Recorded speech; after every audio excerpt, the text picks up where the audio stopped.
ఈరోజు నవిపేట మండలంలో భూ కబ్జాలు భూదందాలు విపరీతంగా జరిగిపోతున్నటువంటి పరిస్థితి. ఇవాళ స్వయంగా బాధితులు ఎంఆర్ఓ, ఆర్డీఓ, కలెక్టర్ల చుట్టూ తిరిగిన అధికార యంత్రాంగం పట్టించుకునే పరిస్థితి లేదు. గత బీఆర్ఎస్ ప్రభుత్వము అధికారంలో ఉన్నప్పుడు అధికార పార్టీని అడ్డం పెట్టుకొని కొంతమంది భూభాకాశోరులు భూములని నవిపేట ప్రాంతంలో ప్రభుత్వ భూములను ఇతరులు అనుభవదారులుగా ఉండి అందులో వాళ్ళు కౌలుకు చేసుకుంటూ లేదా ఇతరతర దూర ప్రాంతాలకు వెళ్ళిన వారి భూములని తమ పేర్ల మీదకి రాయించుకొని మరి బెదిరించిన పరిస్థితి ఉన్నది. భూమి లేకపోయినా భూమి వేరే వారి భూమి పేరుతో కూడా పట్టాలు పొంది దాని మీద వేల కోట్ల రూపాయల్ని మరి రైతు భరోసా పేరు మీద కబ్జాలు చేసిన ఉదాంతాలు మనం చూసాం. ఉదాహరణకి నవిపేట మండలంలో గతం 2006లో 2006 నుంచి 2025 వరకు జరిగినటువంటి అసైన్డ్ భూముల పంపిణీ మీద విచారణ జరపాలని చెప్పేసి బహుజన్ లెఫ్ట్ పార్టీ డిమాండ్ చేస్తూ ఉంది రాష్ట్ర ప్రభుత్వాన్ని. వీటి చూస్తే కొన్ని కుంభకోణాలు బయటకు వచ్చినాయి.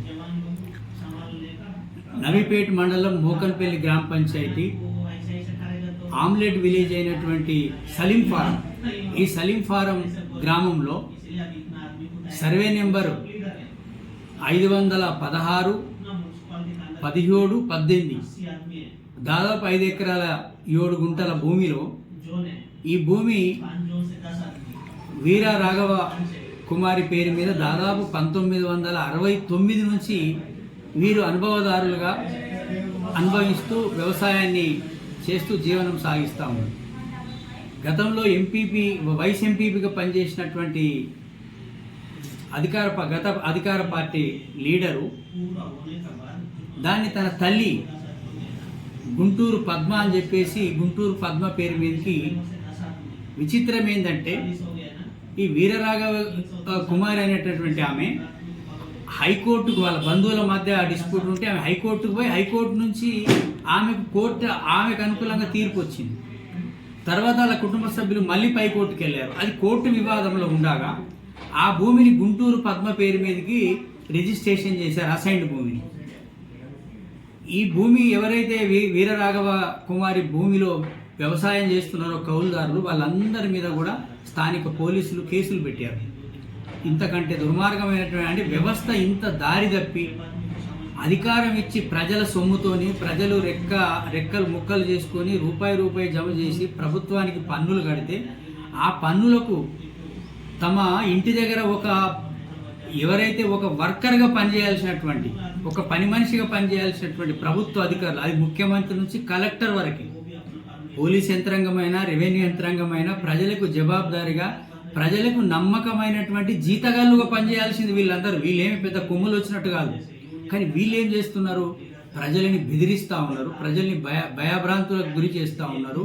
పవర్ చేతులు ఉంది కాబట్టి అడ్డగోలుగా ఒకరి భూమి ఒకరి పేరు మీదకి రాస్తూ ఉన్నారు. కాబట్టి దీన్ని మేము నిజామాబాద్ జిల్లా కలెక్టర్ గారికి విజ్ఞప్తి చేస్తూ ఉన్నాం. ఒక ముఖ్యమైన మనం సిరిసిల్లాలో చూస్తూ ఉంటే ఇదే విధంగా అక్రమాలు చేసినటువంటి దాదాపు 2000 ఎకరాల భూమి అక్రమాలు జరిగినాయి. అక్కడ జిల్లా కలెక్టరు మొత్తం భూములన్నింటినీ కూడా రివర్స్ తీసేసుకుని పట్టాలు రద్దు చేయండి, మీరు భూములు రివర్స్ ఇవ్వకపోతే మీ మీద కేసులు పెడతామంటే స్వచ్ఛందంగా అక్కడ ఉన్న గతంలో బీఆర్ఎస్ పార్టీని వాడుకొని ప్రభుత్వ భూముల్ని కబ్జా చేసినటువంటి వాళ్ళు స్వచ్ఛందంగా ప్రభుత్వానికి స్వాధీనపరుస్తున్నారు. కాబట్టి ఇక్కడ కూడా నవిపేటలో జరిగినటువంటి ఈ నవిపేట మండలంలో ఒక ఉదాహరణ, ఈ జిల్లాలో జరిగినటువంటి భూదందాలు భూ కబ్జాల మీద జిల్లా యంత్రాంగం ఒక స్పెషల్ టీముని వేసి ప్రజల నుంచి, ప్రజా సంఘాల నుంచి, రాజకీయ పార్టీల నుంచి, అధికారుల నుంచి మరి వీటి నుంచి కూడా ఫిర్యాదులు సేకరించి వీటి మీద నిష్పక్షపాతంగా చర్యలు తీసుకోవాలి, దర్యాప్తు చేయాలి. అదేవిధంగా గతంలో ఇచ్చినటువంటి ఎంఆర్ఓ నా నుంచి పొరపాటు జరిగింది, నేను ఈ భూమిని మీ పేరు మీదకే మార్చేస్తాను తిరిగి అని చెప్పినటువంటి ఎవిడెన్స్ కూడా ఉంది. అవన్నీ అధికారులకు చూపించిన అధికారులు మౌనంగా ఉంటున్నారు. ఇది ఊరుకునే సమస్య లేదు. మొత్తం మేము బహుజన్ లెఫ్ట్ పార్టీ ఆధ్వర్యంలో దీన్ని ప్రజా ఉద్యమంగా చేపట్టాలని చెప్పేసి అనుకుంటున్నాం. అంత దూరం రాకుండా ఉండడానికి జిల్లా కలెక్టర్ గారు స్పందిస్తారని చెప్పేసి ఆశిస్తాము.